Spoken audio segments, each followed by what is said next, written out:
একসময় এনচান্সিয়ার জাদুকরী দেশে দুটি প্রতিবেশী রাজ্য ছিল, সাইডোরিয়া এবং কুন্তল, যা তাদের সমৃদ্ধি এবং সৌন্দর্যের জন্য পরিচিত ছিল।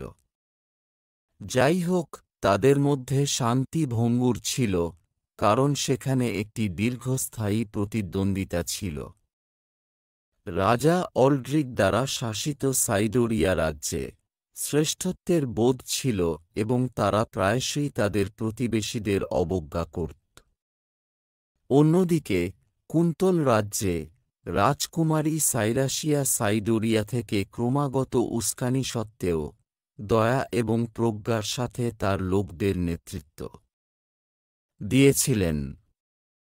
একদিন দুই রাজ্যের মধ্যে উত্তেজনা পূর্ণাঙ্গ যুদ্ধে রূপ নেয়।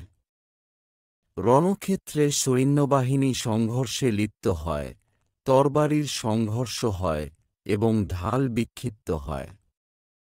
বিশৃঙ্খলার মধ্যে রাজকুমারী সাইরাসিয়া তার অটল সাহসের সাথে তার সৈন্যদের সামনের লাইন থেকে নেতৃত্ব দিয়েছিল। তিনি ঘৃণা থেকে নয়, তার রাজ্য এবং তার জনগণকে রক্ষা করার জন্য লড়াই করেছিলেন। যুদ্ধ চলতে শুরু করার সাথে সাথে এটি স্পষ্ট হয়ে উঠল যে সাইডোরিয়া রাজ্য কুন্তলকে পরাভূত করছে। তাদের বীরত্বপূর্ণ প্রচেষ্টা সত্ত্বেও কুন্তল সৈন্যরা নড়বড়ে হতে শুরু করে। তার লোকদের দুর্দশায় দেখে রাজকুমারী সাইরাসিয়া বুঝতে পেরেছিলেন যে দ্বন্দ্ব শেষ করার একমাত্র উপায় সহানুভূতির মাধ্যমে, সংঘাত নয়।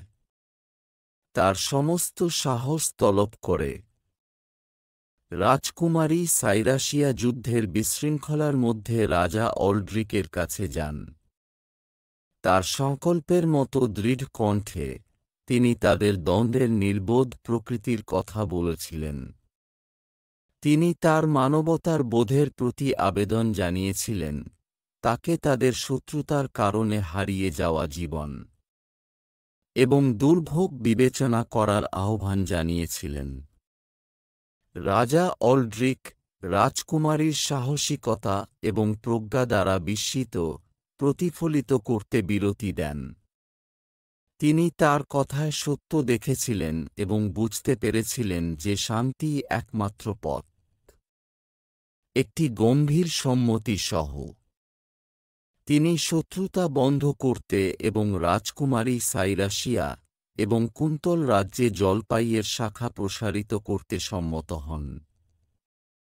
সেই দিন থেকে সাইডোরিয়া এবং কুন্তাল রাজ্যগুলি শ্রদ্ধা এবং বোঝাপড়ার ভিত্তিতে একটি জোট গঠন করে। তারা একটি ভবিষ্যৎ গড়ে তোলার জন্য একসঙ্গে কাজ করেছিল যেখানে দ্বন্দ্ব এবং বিভাজনের পরিবর্তে সহযোগিতা এবং বন্ধুত্বের বিকাশ ঘটে। গল্পের নৈতিকতা হল যে বিবাদের মাঝেও শান্তি খোঁজার জন্য সাহস ও সহানুভূতি লাগে। সহানুভূতি এবং বোঝাপড়ার মাধ্যমে শত্রুরা বন্ধু হয়ে উঠতে পারে এবং একসাথে তারা সবার জন্য একটি উন্নত বিশ্ব তৈরি করতে পারে।